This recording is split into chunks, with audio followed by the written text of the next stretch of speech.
My name's Alex Watts and I want to ask you a question about the racing industry.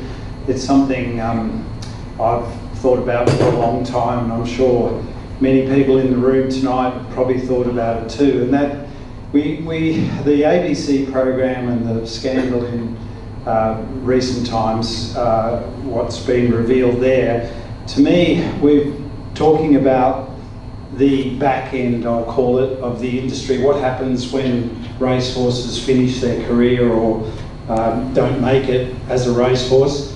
But what about the front end? Because to me, we're missing a fundamental basic here, and all the research that I've looked at seems to point to the fact that racehorses are just being started too early. 2 years old is too young to be putting that stress, and that's why we have a lot of horses that break down. I mean, we wouldn't consider jumping our horses at 2 years old. So shouldn't we be looking at horses being started at racing at least 4 years old when they're fully mature, fully grown, and also the quality of the training they get, so when they do get to the end of their racing career, they have a better prospect of going into other disciplines?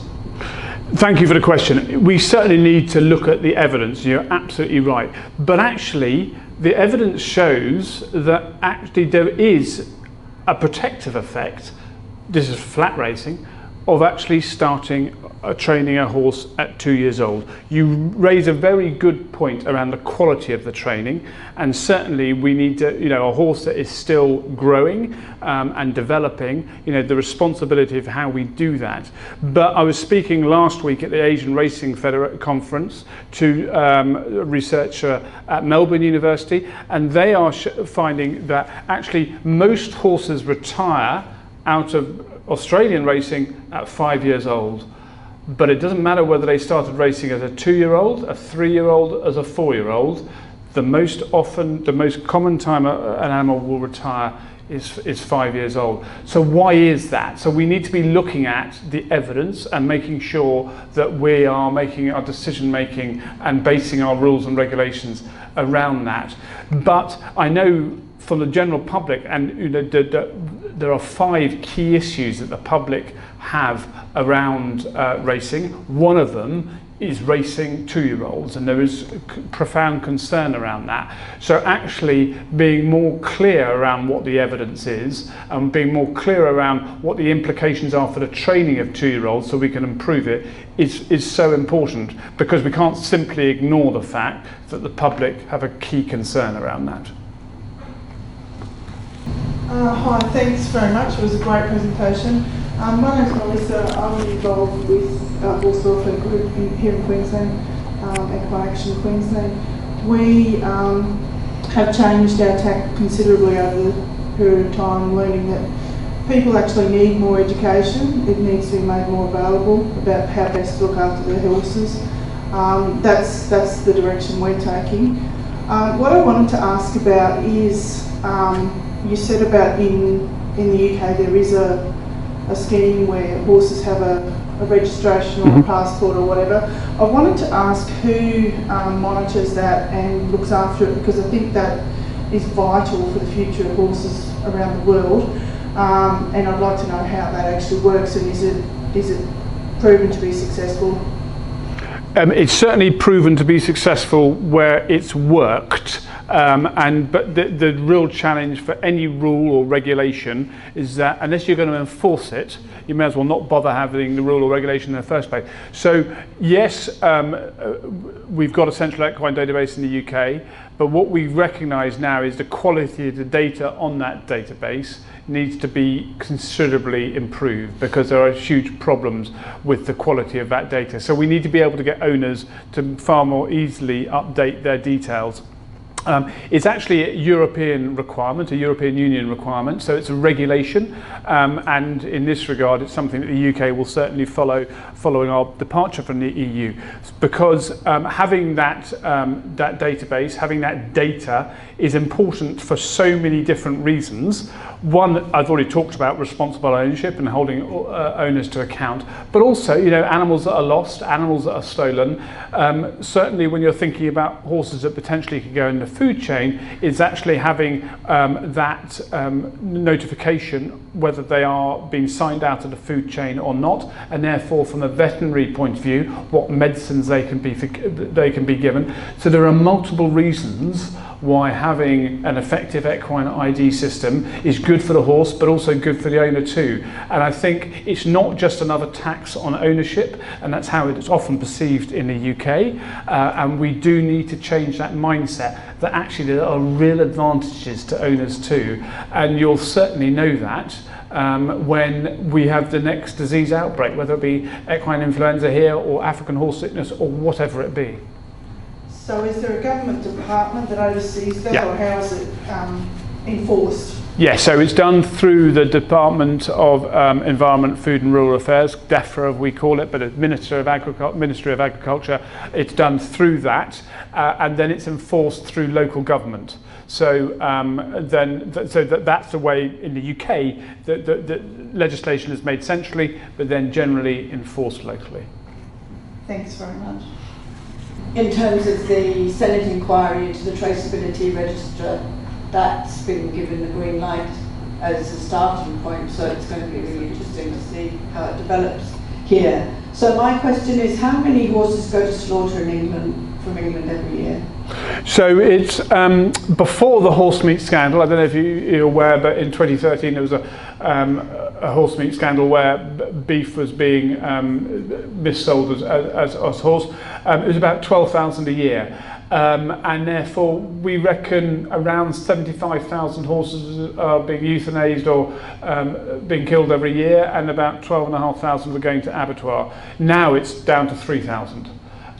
So it's significantly reduced, in part in Maine, because they're suddenly enforcing the equine identification regulations that they weren't doing before. Okay, so that was where I was going with that, but that's also a really interesting figure, because one of the problems in Australia is the lack of data on how many horses do go to slaughter, yes. But the general consensus is it's about 40,000 a year. So, and we have many less horses probably than in England. So it's we have very high wastage. And so in a way, I guess my question was, you know, in England, do you believe that the standards around knackeries and abattoirs and the traceability register ensures the proper, humane end-of-life options for horses better than perhaps here at the moment? Obviously I can't comment here, but certainly in principle, absolutely yes. The regulation around slaughterhouses and knackeries means that actually those animals can be, it will never be stress-free, but it can be done in the most humane way possible, without a doubt. The challenge is, and we've had some abattoir nightmares in the UK as well, and that's where the legislation is not enforced, and that's why one of the big campaigns we ran 3 years ago, it was actually on the slide, was actually to make it a requirement to have CCTV in all slaughterhouses, and therefore there can be some external validation. And actually that was sold, and the abattoirs agreed to that, because actually it helped the training of their personnel. So it's not always big brother and sort of the big stick when you're bringing in these new regulations. It's actually rather like with the central equine database, seeing what the positives are for it. But without a doubt, you know, if you have that kind of technology, that ability, then you can make sure that those regulations are enforced. And sorry, just to continue that then, what's happened to the horses that haven't gone to slaughter? Has there been like an overrun of horses, oversupply then? Because so few horses are going to slaughter? There are certainly issues, and there are certainly issues of potentially horses going onto the continent and getting new paperwork, and then potentially going into abattoirs. So there are significant issues around that. But it means then you've just got to have more joined up enforcement, and that's the thing that probably we lack most at the moment in the UK, is having joined up enforcement. Because it's all very well enforcing in one particular area, then it'll just, if you do that but you don't enforce over here, then it just, those who want to get round will be, and so there are issues without a doubt around that, but it becomes down to that lack of intelligence-led enforcement. Rolly, during your presentation you mentioned about associations around the globe setting strategy regarding equine welfare, and I was curious to say, through your travels, obviously there's work to do about operationalising that, but are there standout examples for you, and what are they doing that's working particularly well? I think when you look at racing, for sure, there are some jurisdictions around the retraining of racehorses, and there's a charity in the UK called the Retraining of Racehorses, that focus around, and there is significant issues in all racing jurisdictions around that, has worked, in some places has worked really well, for sure. British Racing has just literally published its horse welfare strategy, and what's unique about that is two things. One, it clearly recognises the role of public perception, and actually that racing has a public perception issue, and it recognises that, and it sets out a direction of travel about how it needs to change that. But it's also the first integrated strategy across British racing, because I think one of the biggest challenges is that, and I'm sure it's the same here in Australia, is that you have different organisations and different parts of the industry who've got their little welfare strategy, doing some really good stuff, but doing it completely independent of everything else. I think those days really are gone, and where it does work is where collectively the sector comes together and says, okay, how are we going to manage this together? And so when you look, for example, about the requirement for research, and there is a significant requirement there, that costs money, and therefore you need to be able to pool that. And 2 weeks ago, British Racing got together with the British Equestrian Federation for the first time ever to talk about, partly around the perception issue, but also where they collaborate, not just on equine welfare, but on issues like rider safety as well, and the initiatives that racing has done, or horse sport has done, to improve driver safety, and how that can cross-collaborate better. So I think that it's that collaboration message is where it works best. That's an excellent example. Yeah. Ladies and gentlemen, any other questions from the floor? Will the slides from tonight be available anywhere? I can certainly send them, yes, absolutely. I can send them through to... Absolutely, and we've actually, this has been recorded through, so you'll see the whole presentation available on our links, which we're very happy to release publicly to anybody that's curious or would like a copy. Any other questions, ladies and gentlemen? Rolly, thank you very much. That was a wonderful presentation.